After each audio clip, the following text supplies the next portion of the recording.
और क्लास आज हमारा 9th लेक्चर है और 9th लेक्चर में हमने पेज नंबर 128 सॉल्व करना है।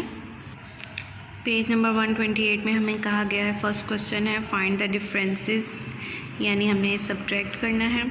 उसके बाद कहा गया है then check whether your answer is reasonable, और सब्ट्रैक्ट करने के बाद आपने ये भी चेक करना है कि आपका आंसर रीज़नेबल है या नहीं।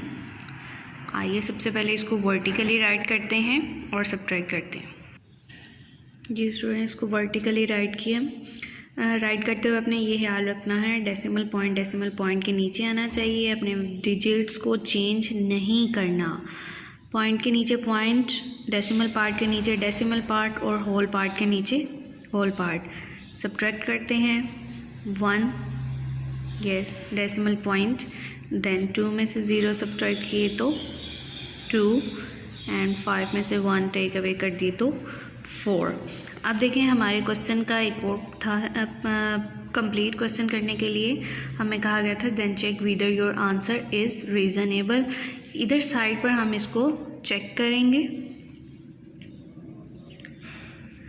चेक राइट किया और चेक करने के लिए हमने इसकी एस्टिमेटेड वैल्यू जो है वो राइट करनी है, इसलिए साथ ही साथ मैंने एस्टिमेशन का भी साइन लगा दिया। 52.4 इसकी एस्टिमेटेड वैल्यू क्या होगी? यस, यहाँ तो इसने 52 ही रहना है, यहाँ फिर ये हो जाएगी 53। अब देखिए स्टूडेंट, 52 या 53 दो चॉइस है हमारे पास। इसके लिए हम इसके डेसिमल पार्ट को चेक करेंगे। डेसिमल पार्ट अगर लेस देन 5 है तो हमने यस स्मॉलर वैल्यू जो है वो चूज़ करनी है। आप देखिए इसके डेसिमल पार्ट में क्या है 4, तो 4 जो है लेस देन 5 है, इसलिए हम स्मॉलर वैल्यू यानी 52 राइट करेंगे। ओके, अब देखें नेक्स्ट हमारा क्या है। Yes very good, decimal part में हमारी वो क्या है 5 से लेस है, इसलिए हम यहाँ पर स्मॉलर वैल्यू हमने चूज़ की जो कि क्या थी 10। अदरवाइज़ यहाँ पर 5 या 5 से मोर होता तो हमने 10 की जगह पर क्या लेना था। Okay good, 11। अब हम इनको सब्ट्रैक्ट करेंगे। सब्ट्रैक्ट किया तो हमारे पास इधर आंसर क्या आया 2 और 5 में से 1 निकल गए। Okay good, 4। आप देखें क्या 42.1 की एस्टिमेटेड वैल्यू 42 बनती है? अगर तो बनेगी तो हम कहेंगे आंसर इज़ रीज़नेबल। अगर इसकी एस्टिमेटेड वैल्यू 42 नहीं होती तो फिर हम कहेंगे आंसर इज़ नॉट रीज़नेबल। अच्छा let's check. Okay, decimal part देखेंगे। डेसिमल पार्ट में 5 से स्मॉलर वैल्यू है। ओके, तो इट मीन्स 42 को राउंड ऑफ किया, यानी उसको एस्टिमेटेड वैल्यू देखी तो क्या आ गया, हाँ 42। तो इसलिए हमारी स्टेटमेंट क्या आएगी, आंसर इज़ रीज़नेबल। साथ साथ राइट करते जाइएगा। हमने ये चेक करके बता दिया है कि हमारा आंसर क्या है, रीज़नेबल है। जी स्टूडेंट्स, इसी पेज का क्वेश्चन 1 का अब हम डी पार्ट सॉल्व करेंगे। जी स्टूडेंट्स, डी पार्ट में है हमारे पास 59 माइनस 41.62। अब देखिए यहाँ पर फर्स्ट वैल्यू जो है उसमें हमारे पास जस्ट होल पार्ट है, कोई बात नहीं, कोई मसला नहीं है। होल पार्ट राइट करेंगे और होल पार्ट के नीचे ही हम दूसरा होल पार्ट राइट करेंगे 0.62। अब देखें यहाँ पर डेसिमल पार्ट नहीं है, तो जो चीज़ मिसिंग हो उसको हम 0 से शो कर लेते हैं, कोई मसला नहीं है, ठीक है। अब हम इसको सब्ट्रैक्ट करेंगे। जी सब्ट्रैक्ट किया, 0 में से 2 नहीं निकल सकते, हम कैरी लेंगे, वो भी 0 है। चलें इससे कैरी ले लेते हैं, ये 1 इसने हुद दे दिया इसको, तो ये क्या हो गया 9। 10 में से 2 निकले 8, 9 में से 6 निकले 3, और फिर डेसिमल पॉइंट 8 में से 1 माइनस करें 7, और 5 में से 4 निकले 1। जी अब ये हमारी सब्ट्रैक्शन हो गई है स्टूडेंट्स। परेशानी की इसमें कोई बात नहीं है, डेसिमल पार्ट नहीं है तो हम डेसिमल पार्ट को रिप्रेजेंट करेंगे 0 से। होल पार्ट है तो आपने ये बस याद रखना है, होल पार्ट को आपने होल पार्ट के नीचे ही राइट करना है। अब हम इसको चेक करते हैं जी। एक्चुअल वैल्यू क्या थी 59 का एस्टिमेटेड वैल्यू क्या होगी, यस 59 ही होगी। और वहाँ था 41.62 की डेसिमल वैल्यू क्या होनी चाहिए, यस 6 है। डेसिमल पॉइंट के बाद 6 है जो कि ग्रेटर देन 5 है, तो हम यस बिगर वैल्यू चूज़ करेंगे, यानी क्या 41 क्या हो जाएगा 42 हो जाएगा। अब इसको हम सब्ट्रैक्ट करते हैं, अगेन सब्ट्रैक्ट करते हैं तो 9 में से 2 निकल गए 7 आ गया, 5 में से 4 निकले तो 1 आ गया, तो ये क्या हो गया 17। अब हमने ये बताना है कि क्या ये वाकई इसकी एस्टिमेटेड वैल्यू है। इसके लिए हम डेसिमल पॉइंट के बाद यानी 10th प्लेस को चेक करेंगे। 10th प्लेस क्या है, लेस देन 5 है, 3 इज़ लेस देन 5, तो हमने इसकी स्मॉलर वैल्यू जो है वो चूज़ करनी है। स्मॉलर वैल्यू क्या होगी 17 होगी। इट मीन्स हमारा आंसर क्या है, रीज़नेबल है। Answer is reasonable. Ending line लगाएं स्टूडेंट। इसी तरह आपने अपने इसके रिमेनिंग पार्ट्स अपनी नोटबुक पर सॉल्व करने हैं। ओके स्टूडेंट्स, हमने क्वेश्चन 1 जो है अभी सॉल्व किया है अपनी बुक पर, नोटबुक पर। अब क्वेश्चन नंबर 2 देखते हैं। क्वेश्चन नंबर 2 में हमें कहा गया है a container had 1.96 litre of oil. Mary used 1.09 liter of the oil. How much oil was left in the container? यानी ये हमारी वर्ड प्रॉब्लम है, हम इसको प्रॉपर स्टेटमेंट के साथ राइट करेंगे। सबसे पहले हमारी वैल्यू कौन सी गिवन है, यस 1.96। इसके लिए हम कौन सी स्टेटमेंट हमारी क्या बनेगी, फर्स्ट स्टेटमेंट। ओके गुड जी, फर्स्ट स्टेटमेंट होगी कंटेनर हैड ऑयल। ठीक है, जैसे हम प्रॉपर वे में वर्ड प्रॉब्लम राइट करते हैं उसी तरह आप राइट करेंगे। स्टेटमेंट इसकी फर्स्ट होगी container had oil. Good. Second statement क्या बनेगी हमारी, मैरी यूज्ड ऑयल। शाबाश। आगे हमें कहा क्या गया है, यानी how much oil was left in the container.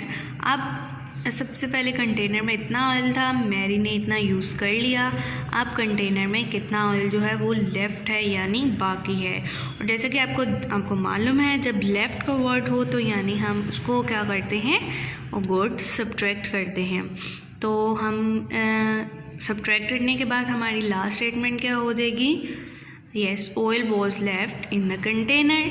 ये भी हो सकती है, या remaining quantity of oil, what ever आप। लेकिन स्टेटमेंट आप अपनी मर्ज़ी से बना सकते हैं, लेकिन ये ख्याल रखिएगा इतनी प्रैक्टिस तो आपको हो चुकी है, स्टेटमेंट जो है वो प्रॉपर होनी चाहिए।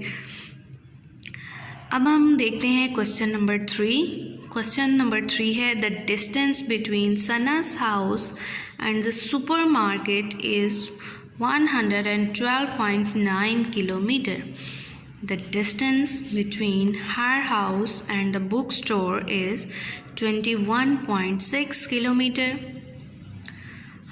यानी कि सना के हाउस से सुपर मार्केट तक का डिस्टेंस कितना है, 112.9। और इसी तरह सना के हाउस से बुक स्टोर तक का डिस्टेंस जो है वो है 21.6। आगे कहा गया है how much further is the super market than the book store from Sana's house. यानी सुपर मार्केट और बुक स्टोर का डिस्टेंस जो है वो कितना ज़्यादा है सना's हाउस से। ठीक है, यानी यहाँ पर हमें कंपैरिजन आ गया है, तो कंपैरिजन के लिए स्टूडेंट्स याद रखिएगा हमेशा हम सब्ट्रैक्ट करते हैं जब भी दो चीज़ों का कंपैरिजन आ जाए। अब यहाँ पर उन्होंने कहा है कि बताएं कि सुपर मार्केट से बुक स्टोर का डिस्टेंस बुक स्टोर से सुपर मार्केट का डिस्टेंस कितना ज़्यादा है। तो बहुत सारे स्टूडेंट्स को समझ आ गया होगा कि हम इसको सब्ट्रैक्ट करेंगे, तो फिर जो हमारा आंसर होगा हम कहेंगे कि this answer is more than book store. आइए इसको सॉल्व करते हैं। ओके स्टूडेंट्स, अब हम इसको सॉल्व करते हैं। सबसे पहले हमारी फर्स्ट वैल्यू गिवन है, वो क्या है 112.9 किलोमीटर। इससे रिलेटेड हम स्टेटमेंट बनाएंगे। स्टेटमेंट क्या होगी? गुड। यानी कि हम बेसिकली जो हमारी ये जो वैल्यू है इसी का जो सेंटेंस है वही हमारी स्टेटमेंट बनेगी। जैसा कि हमारी वैल्यू थी 112.9 किलोमीटर, इसकी स्टेटमेंट हमने बनाई, distance between Sana's house and supermarket. यानी सनाज हाउस और सुपरमार्केट का डिस्टेंस जो है वो कितना है? इतना 112.9। इसी तरह हम सेकेंड वैल्यू क्या है हमारी, वो के जो है 21.6 किलोमीटर। यस, इसी से रिलेटेड स्टेटमेंट हम बनाएंगे और वो क्या होगी? Good. Distance between her house and the book store. जी स्टेटमेंट राइट करते हैं। जी स्टेटमेंट राइट की, distance between her house and book store. अब देखिए कंपैरिजन कहा गया है, यानी how much further is the supermarket than the book store from Sana's house.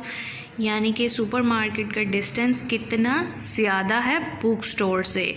तो इसके लिए स्टूडेंट मैंने आपको बताया है, हम दोनों वैल्यूज़ को सब्ट्रैक्ट करेंगे। यहाँ पर भी सब्ट्रैक्ट कर सकते हैं, तो ऐसे यूँ करते हैं, यहीं पर सब्ट्रैक्ट करते हैं। इनको सब्ट्रैक्ट का साइन इधर ही लगाएं। अगर आपने यहाँ पर सब्ट्रैक्ट करना है तो इसके लिए आपको डेसिमल पॉइंट के नीचे, डेसिमल पॉइंट और डेसिमल पार्ट के नीचे, डेसिमल पार्ट और होल पार्ट के नीचे होल पार्ट को प्लेस करना ज़रूरी है। सब्ट्रैक्ट करते हैं सबसे पहले डेसिमल पार्ट को, तो 3, फिर 0.2 में से 1 निकले 1 और 11 में 2 निकले 9। तो हमारा आंसर क्या हो गया है? दैट इज़ योर आंसर, यानी 91.3 किलोमीटर क्या है हमारा आंसर है। इसी से रिलेटेड स्टेटमेंट हमारी हम बना लेते हैं। Further distance between supermarket and Sana's house. ठीक है, ये हमारी लास्ट स्टेटमेंट बन गई, further distance between supermarket and book store. Further का वर्ड हमारे क्वेश्चन में यूज़ हुआ था, इसलिए हमने फर्दर का वर्ड किया। वैसे हम इसके यहाँ पर मोर भी कर सकते थे, या और कोई जो भी स्टेटमेंट आपके जहन में आती है आप उसको भी राइट कर सकते हैं। लेकिन जैसे मैंने आपको वर्ड प्रॉब्लम सॉल्व करके दिखाई, इसी तरह प्रॉपर वे में आपकी सारी वर्ड प्रॉब्लम्स जो हैं वो सॉल्व होनी चाहिए नोटबुक पर। क्वेश्चन नंबर 3 यानी वर्ड प्रॉब्लम नंबर 3 देखते हैं। वर्ड प्रॉब्लम नंबर 4 है। 4 क्या है? Kit bought 8.49 kg of chicken and 3.4 kg of fish. यानी किट ने इतना चिकन बाय किया है और फिश की क्वांटिटी क्या है? 3.4 kg। How much more chicken than fish did she buy. यानी उसने यहाँ पर भी बेसिकली कंपैरिजन ही आ गया, यानी चिकन उसने कितना मोर लिया है फिश से, कितना ज़्यादा लिया है। अब हम इसको कंपैरिजन करेंगे। स्टूडेंट स्टेटमेंट्स आप खुद बनाएंगे जैसे हमने क्वेश्चन 2 और 3 की सॉल्व की हैं। नीटली अपना काम कीजिएगा प्रॉपर वे में। टिल द नेक्स्ट लेक्चर, अल्लाह हाफिज़।